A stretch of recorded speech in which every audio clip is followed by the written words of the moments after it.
right, I'm gonna go ahead and share my screen.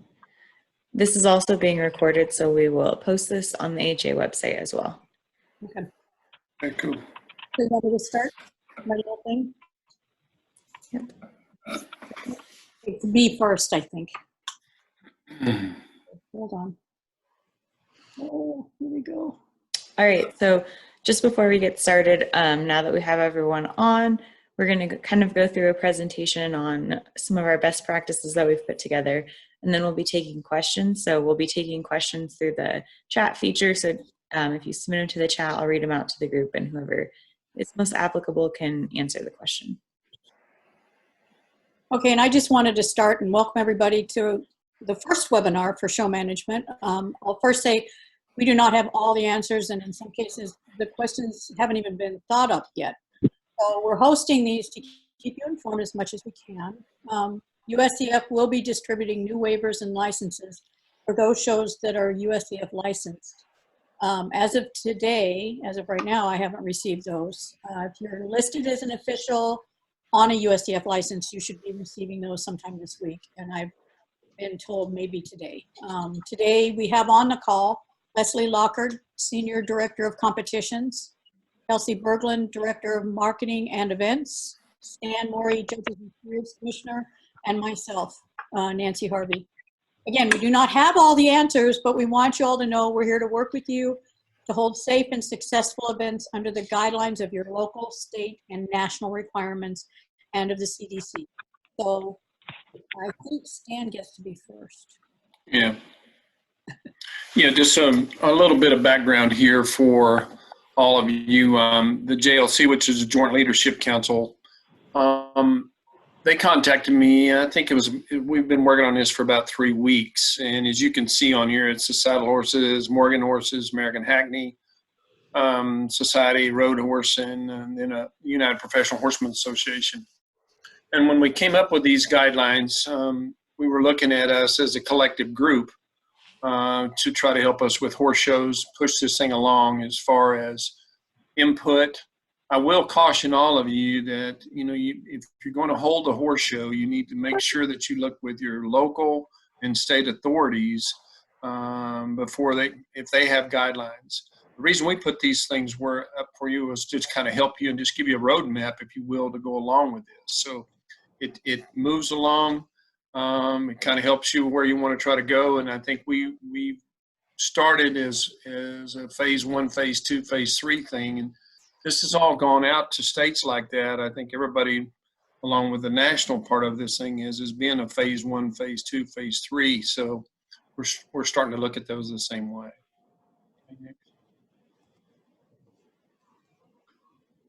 These are just best practices. Like I said before, you're strongly, and I can't emphasize this enough, encouraged to abide by guidelines provided by local governing entities in implementing the chosen best practices. We also encourage organizers to use this list only as a guide. There's no rules here, and I want to make that real clear. It's not a rule situation. Some of these shows that are going to take place for us will be value shows or weekend shows, those kind of things. So sometimes there won't be a steward in place, and it's going to be up to management of that. If somebody's not abiding by these rules and you don't think that, you have the full authority, if you will, to ask them to leave. We don't want to take any chances on any of this. So, but these are specific circumstances that come up with this all the time. Okay. So looking at restarting the show season again, in order to commence our show season, it's recommended that the competition organizers reach out as soon as possible to the facility owners to assure them that the following guidelines are in place. And those are the guidelines that we're going to go through in these slides to provide a safe environment for owners, exhibitors, and the professionals. Additionally, show organizers are encouraged to reach out to the respective insurance providers with any questions regarding the level of coverage as a result of this COVID-19. So you're also to monitor I said before, we recommend that you monitor the CDC the federal, state, and local guidelines, as well as practices that are under the USEF recommendations. If you are a USEF show, there will most likely be some requirements in addition to recommendations. Those will be available probably in the end of this week or early next week. It's recommended that you close the event to the general public and to spectators, and that if you have seating, that you spread folks out throughout the seating. Managers, and I know a lot of managers already do this, but it's more important this time, is to have a staff meeting prior to the show to discuss issues that your staff members have, and protocols and procedures that will be in place during an event. So in addition, we recommend now, even though many of your shows are, well, I think one is in May, but most are in June, July, look for supplies, gloves, masks, and sanitizers. I know Hodges Badges are making masks. Sanitizers and gloves are somewhat harder to get, but start now. And recommend that your exhibitors bring their own as well, because you should not be responsible for providing gloves, masks, and sanitizers to every barn at your horse show. So I just wanted to go over some of the insurance suggestions that we have as far as liability waivers and insurance. So before you have your show, be sure and check with your insurance carriers regarding any updates you may need to make with your policy. They're going to abide mostly what we found by local and county regulations. So I would just suggest that you check with them. They're going to give you probably an ambiguous answer, but it'll give you the most safety and I think comfort moving forward. So we recommend checking if there's any suggested verbiage that they recommend adding to your horse show waiver. Ask your carrier if they recommend everyone on the grounds to sign the waiver, and what requirements does the facility now have if they have any updated regulations regarding insurance coverage. I guess in addition to this, we all received just a few minutes ago an updated waiver from USEF too. So if you are a USEF show, to make sure include that new information that they just sent out. One thing interesting that we found with our personal insurance policy was that they didn't have a virus exclusion, which they were expecting to have in our insurance policy. So if we were to come back with some kind of claim regarding a virus, they said we would just go to their lawyers, and it would be determined how that they would handle that. So just things to check. Most insurance policies, they have some kind of disease and virus exclusions. We just mostly want you to make sure that you're covered if anything happened, liability, like if someone fell off, that your event would still be covered regardless of COVID-19. Some considerations. Consider limiting the number of horses you'll accept. And so look at your facility. Just how many horses do you think you can get on the ground safely? When possible, hire local officials, your judges, scribes, and stewards to minimize their travel. And then reach out to the professionals to bring only necessary personnel to minimize the crowding and contact in the barn areas, warm-up arenas, and the surrounding show ring. And then consider checking temperatures of show personnel each day, and then have backup personnel lined up just in case they are running fevers, that you've got somebody to stick in that slot. Well, I get to do show office guidelines. Where possible, some shows have online entries. Many shows have electronic entries. So it's the recommendation that you accept online entries if you can, or electronic entries, which would be a PDF or a scan of an entry form.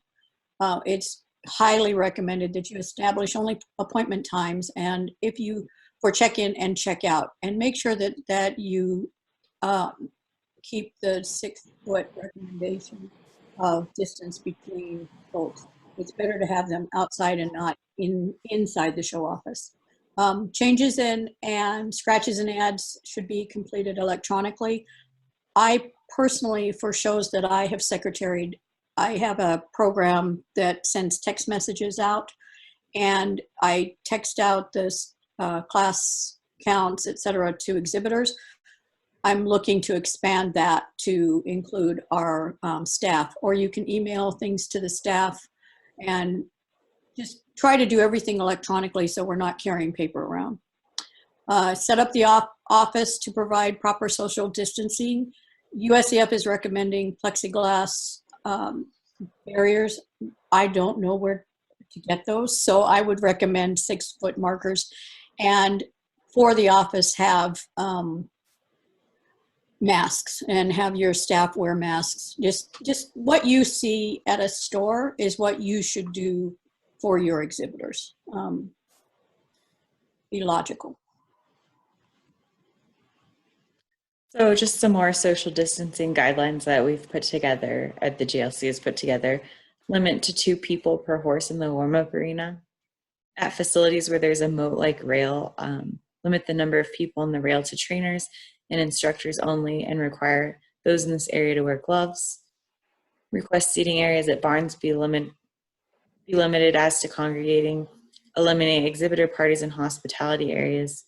Ensure spaced out accordingly and set up to abide by social distancing recommendations.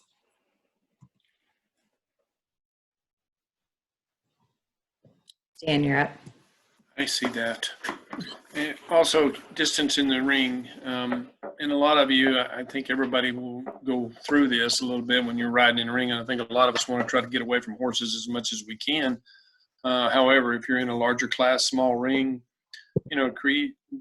just watch yourself when you're getting up closer, those kind of things. I don't think this is going to be an issue. But the main thing is about when you go into lineups. Let's not try to line up and try the 6-foot piece if you can, and stay away from them as best you can. The other part of this thing is create a method to present ribbons and trophies that is less hand-to-hand contact. Consider an alternate area where ribbons can be picked up. That's one thing that we talked about on the JLC is to how are you going to take pictures, present ribbons. Those are things you need to try to go through and look at, and that's specific to each facility sometimes. Again, for the win photos, allow only one rider, driver, handler, plus one other person, owner, assistant, etc., to gather into the photos.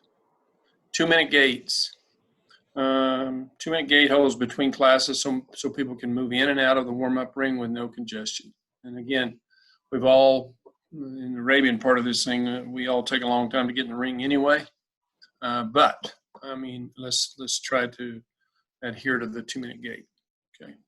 Thanks.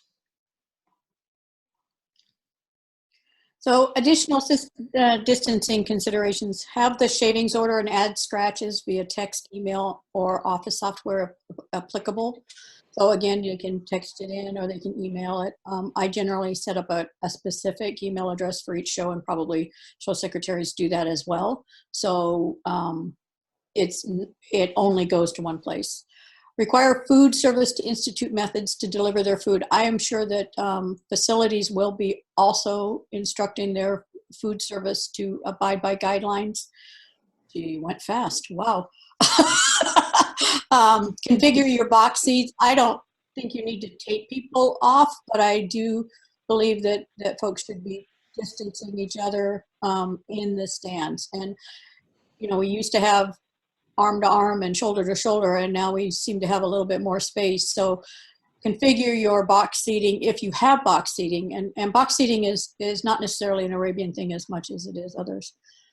And if space allows, separate stabling areas to configure the stabling for social distancing. And what my perception of that is that it's back and forth so that the fronts are not all next to each other if it's close. If you look at certain facilities, they're 12 feet apart from their barn aisles, but some are just 6 feet. So consider putting fronts, if they have fronts, backwards and forwards. What you're trying to do is just not necessarily distance the horses from each other, but the people from each other. Okay, and I guess just adding on to that too, I was just on a conference call with a league of a bunch of different facilities, and I think they have some suggestions for stabling based on their facilities, the ones that were on this league at least. And some of them included maybe just if you have 2 ways out of a barn aisle, maybe not putting someone in between 2 big barns on the sides for them to get out, suggestions like that. So I think in general, try and work with your facility first. So some of the other safety precautions would be sanitizing stations throughout the showgrounds. I think some facilities are already looking at putting some in themselves. And so I think for us, we can look, as producers, we can look at supplementing those, providing hand sanitizers to officials, ring crew, office staff, and maintenance staff. You might need to start looking for some of this now. Provide gloves and staff and other officials. The arena should be closed in a lot of time between sessions to properly sanitize and clean. Disinfect chairs, radios, pencils every evening, and provide disposable pens or encourage exhibitors to bring their own writing implements to the show office.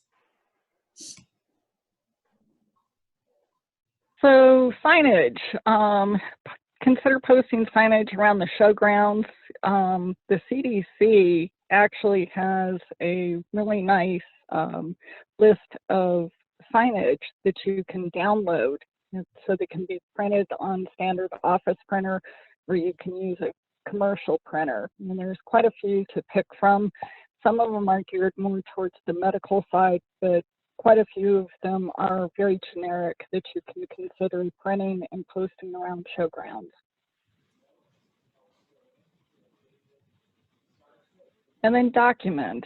Consider documenting all the precautions you've put in place through the use of photos or videos in case there's a question later on. So basically you can walk around with your phone, take video of how you have the layout of the show office, all the precautions that you've put in place, walk around the showground, show where there are sanitizing stations, all the signage that's been posted, just in case something comes back to you, you can produce that video and say, here's all the precautions we have, and therefore you are somewhat covered. So here's some alternative ideas for people that aren't able to attend the shows this year, considering offering a live feed if possible to give families and fans at home the ability to stay in touch. If you have any questions about how you could do this affordably, feel free to reach out to me. There also may be a way to generate corporate sponsorship, knowing that the feed is being seen by a larger audience as well. So I get the last thoughts before questions. Remember that this pandemic is fluid and that recommendations are constantly changing. As mentioned before, monitor the CDC, federal, state, and local guidelines. I live in California, and our local guidelines just changed, I think, an hour ago for certain parts of our areas. So they change a lot. Look at talking to your facility because they're as checked in as anybody on the local guidelines.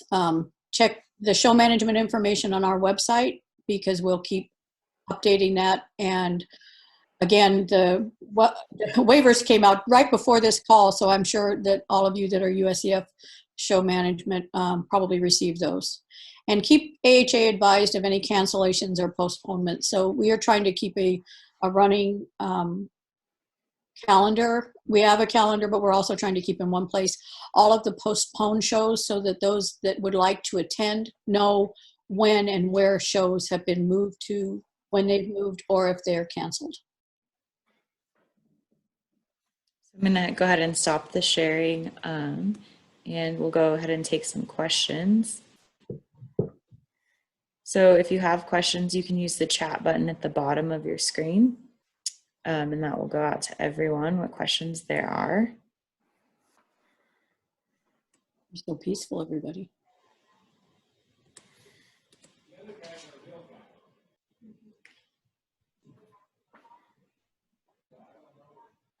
I don't see any questions.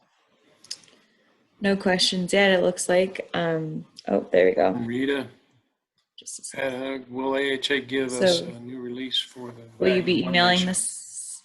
Will you be emailing the slide deck? And we can email that out, as well as this entire webinar will be posted, so we can do both of those things. Are there any suggestions how to have distance between a dressage judge and scribe? I can address that, at least in my own little mind. You might think about having a panel between them, because I know dressage judges sit close to their scribes, as do reining horse judges. I would first of all, definitely check the temperature of your scribe every day and throughout the day.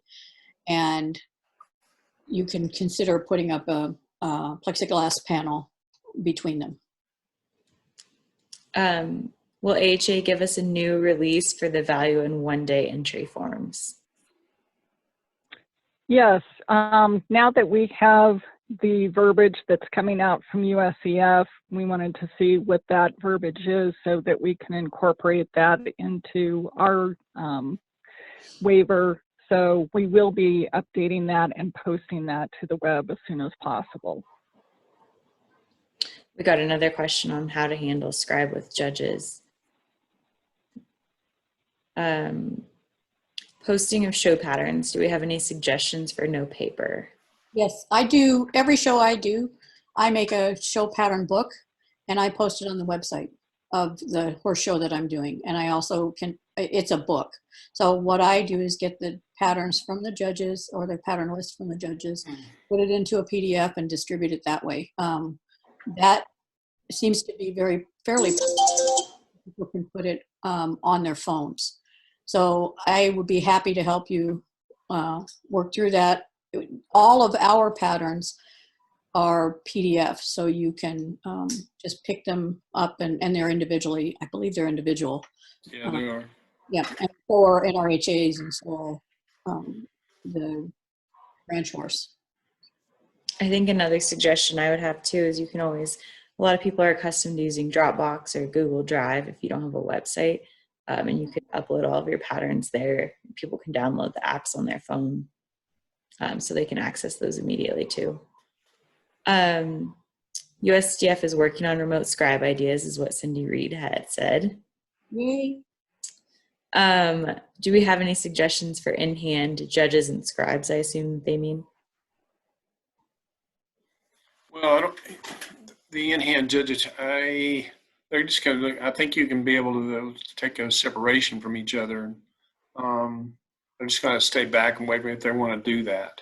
And especially in the, possibly in the performance halter or some of those things where they do, but in hand, that's a very, very good point because they're going to be closer.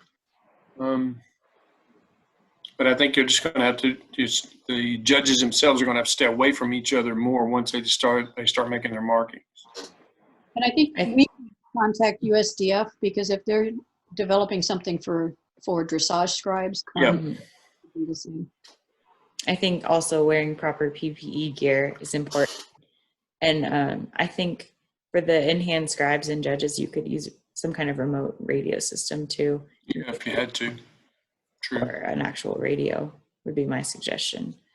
What is considered a temperature elevation? You're trying my memory. It's from Jan Decker, so you can thank her for that one. Okay.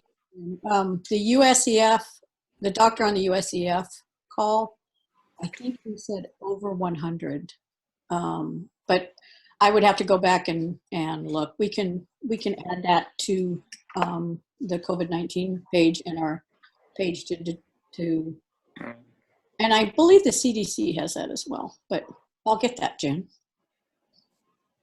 And then one person submitted that another idea for dressage judges and scribes in addition to plexiglass could be a shower curtain.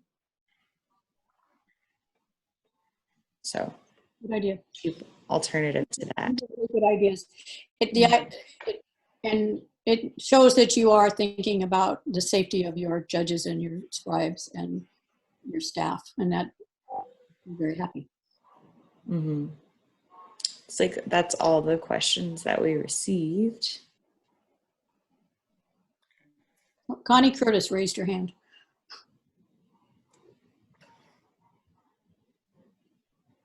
Okay.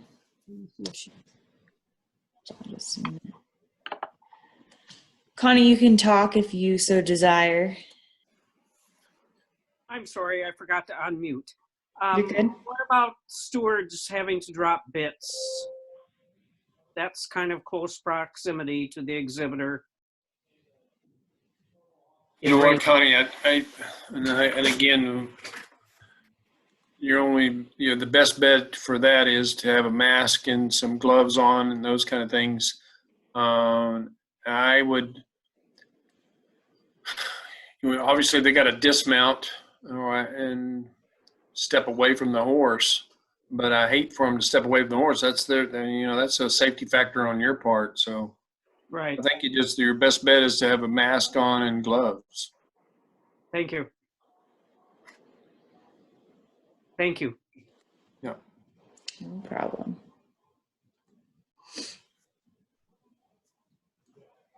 So I have a question. Was this helpful to people? Is there something else you'd like to have from us? Because this obviously will not be the first one. Once we get some of the information from USEF, we are going to have more of these. But they may be hosted by my cat, just saying. Had to get that in. It looks like most people are saying it was helpful, so. Yeah. If they're the number of people that are on there, I want to thank everybody for taking the time and the responsibility for coming on here and listening a little bit. We're trying to do everything that we can to get us forward where we can have horse shows again in the safest manner possible. So I really appreciate everybody coming on and being on here today. Oh, and I'd like to thank everybody and remind you that if you need to change your show from a USEF to a value show, or if you need to move dates or cancel altogether, please let us know at the AHA office. Contact myself, leslie.lockard@arabianhorses.org, or go through InfoComp and we'll get those taken care of for you.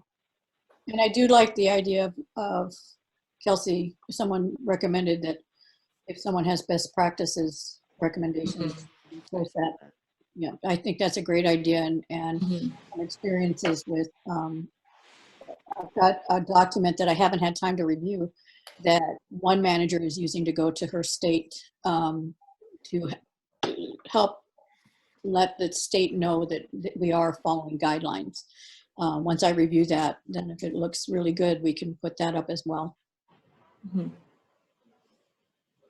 We're all in this together. I guess that's what we want to say at the end of this.